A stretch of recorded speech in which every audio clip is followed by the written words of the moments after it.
సభాసదులందరికీ నమస్కారం. ముందుగా ఇటువంటి చక్కటి పుస్తకాన్ని ఎప్పటి నుంచో వాళ్ళ నాన్నగారు రాసినటువంటి కథలన్నింటినీ కూడా జాగ్రత్త పెట్టి దాన్ని ఒక సంపుటిగా తీసుకొద్దామనేటటువంటి ప్రయత్నం చాలా గొప్పది.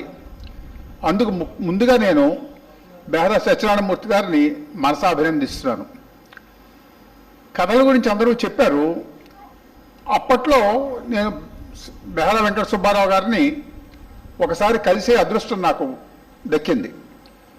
మా ఊరి పోస్ట్ మాస్టర్ దగ్గర, పోస్ట్ మాస్టర్ కాదని పోస్టల్లో డిపార్ట్మెంట్లో క్లర్క్గా పనిచేసేవారు న్యాయపతి రాజగోపాలం గారు. తర్వాత పోస్ట్ మాస్టర్ అయ్యారు. ఎర్రమంచిలో ఆయన పనిచేసినప్పుడు ఒకసారి బహుశా నాకు గుర్తుండి అనకాపల్లి అనుకుంటాను, అప్పటికి బెహరా వెంకట సుబ్బారావు గారు అనకాపల్లిలో పనిచేస్తున్నారు.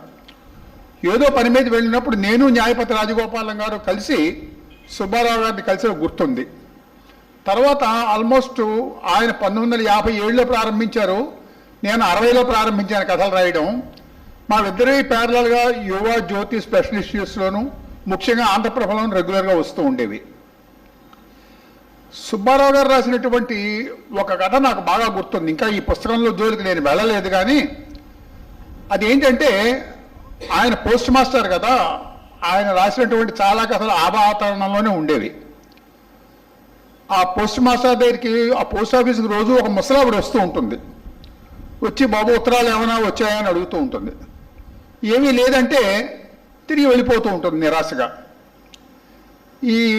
ఈ పోస్ట్ మాస్టరో లేకపోతే ఆ సంబంధించిన క్లర్కో ఏమనుకుంటారంటే, పాపం ఆవిడకి ఏమైనా మనీ ఆర్డర్ రావాల్సి ఉందేమో, డబ్బులు రావటం లేదు, రోజు నిరాశగా వెళ్ళిపోతుంది అని ఈయన కొంత డబ్బు ఆఫర్ చేస్తాడు ఆవిడకి వచ్చినప్పుడు. లేదు బాబు, నీ డబ్బు కోసం రావడం లేదు, మా అబ్బాయి ఎక్కడో 3 నెలలు 4 నెలల క్రితం పట్నం వెళ్ళిపోయాడు, వాడు ఏమైనా ఉత్తరం రాస్తాడేమో, నా ఉత్తరం కోసం వచ్చాను అంటే.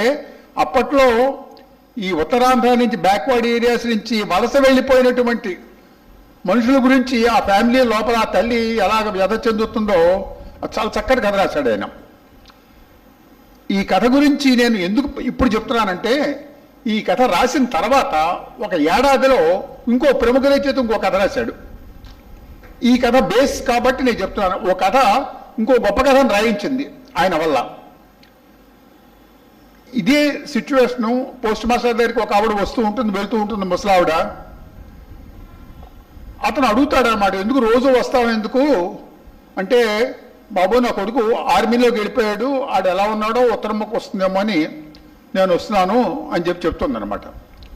చెప్తే వీళ్ళందరూ కలిసి, ఈ పోస్ట్ మాస్టారు పక్కన అసిస్టెంట్లు అందరూ కలిసి ఆలోచించి వాళ్ళ అబ్బాయి రాసినట్టుగా ఒక ఉత్తరం రాస్తారు. వాళ్ళు రాసి ఇవిడికి ఇస్తే సంతోషిస్తుంది కదా అని చెప్పి ఆ ఉత్తరం రాసి అట్టే పెట్టి ఏదో దాని మీద ముద్ర కొట్టి, మా అమ్మ మీ అబ్బాయి ఉత్తరం, అది ఆవిడ చదవడం అది రాదు కదా, మీ అబ్బాయి ఉత్తరం రాశాడు అని చెప్పి చదివి వినిపిస్తారనమాట, కులాసాగానే ఉన్నాడని. వెళ్ళిపోతూ ఆవిడ, పోన్లే బాబు స్వర్గం నుంచి కూడా నాకు ఉత్తరం రాశాడు అనుకుని వెళ్ళిపోతుంది. అంతే కదా. చచ్చిపోయినట్టు తెలుసుంది దీనికి.